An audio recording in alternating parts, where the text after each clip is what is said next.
Washington D C امریکہ سے میرے بھائی ڈاکٹر ظفر اقبال اور ان کی اہلیہ نظیرہ اعظم صاحبہ نے یہ تاثرات لکھ کے بھیجے ہیں اس پروگرام میں آپ سب کی خدمت میں سنانے کے لیے، وہ میں یہاں پیش کر رہی ہوں۔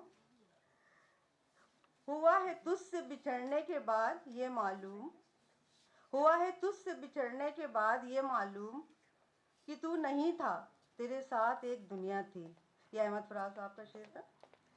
میں ظفر اقبال اپنے والد اور ایک قابل ذکر شخصیت پروفیسر شجاعت علی سندھلوی کی یاد میں تشکر اور فخر کا اظہار کرنا چاہتا ہوں۔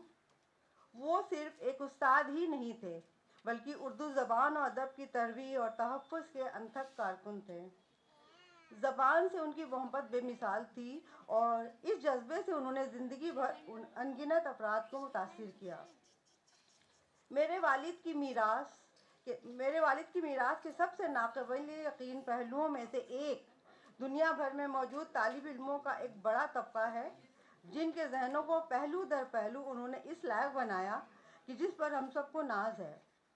ہندوستان، پاکستان اور دیگر ممالک میں ان کی علمی کاوشوں نے نہ صرف طالب علموں کے دل و دماغ کو چھو لیا بلکہ ان کے بے شمار شاگرد آج اردو ادب کے سفیر بن چکے ہیں۔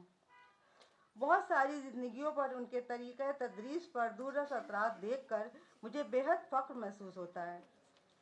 مجھے بر صغیر کے بے شمار اردو ادیبوں اور شعراء سے ملنے کا موقع ملا جنہوں نے مجھ سے صرف اس لیے ملنے کی خواہش ظاہر کی کہ میں ان کے قابل احترام استاد پروفیسر شجاعت علی سندھلوی کا بیٹا ہوں۔ میرے والد کے لیے ان کی تعریف اور احترام ان کی زندگیوں پر گہرے اثرات کا ثبوت ہے۔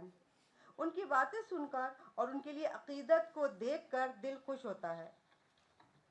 ایک ایسی دنیا میں جہاں اچھے الفاظ کبھی کبھی ہوتے ہیں، اپنے والد سے لوگوں کا والہانہ پن دیکھ کر حیرت و انبساط میرے وجود پر چھا جاتا ہے۔ انہوں نے اپنی زندگی ایک نیک مقصد کے لیے وقف کر دی تھی۔ ان کے انتقال کے برسوں بعد بھی آپ لوگوں کی محبت اور عقیدت قابل احترام ہے۔ جب میں اپنے والد کی میراث پر غور کرتا ہوں تو مجھے علم کی طاقت اور ایک پرجوش استاد کا لازوال اثر عملی طور پر نظر آتا ہے۔ اردو ادب سے ان کی لگن اور زندگی کے تمام شعبوں کے طلباء کو متاثر کرنے کی ان کی صلاحیت نے دنیا پر انمٹ نقوش چھوڑے ہیں۔ آپ کے پرخلوص الفاظ ایک ایسے شخص کے لیے ہیں کہ جس نے اپنی زندگی اردو زبان و ادب کی محبت کے لیے وقف کر دی، ایک بہترین خراج تحسین ہے۔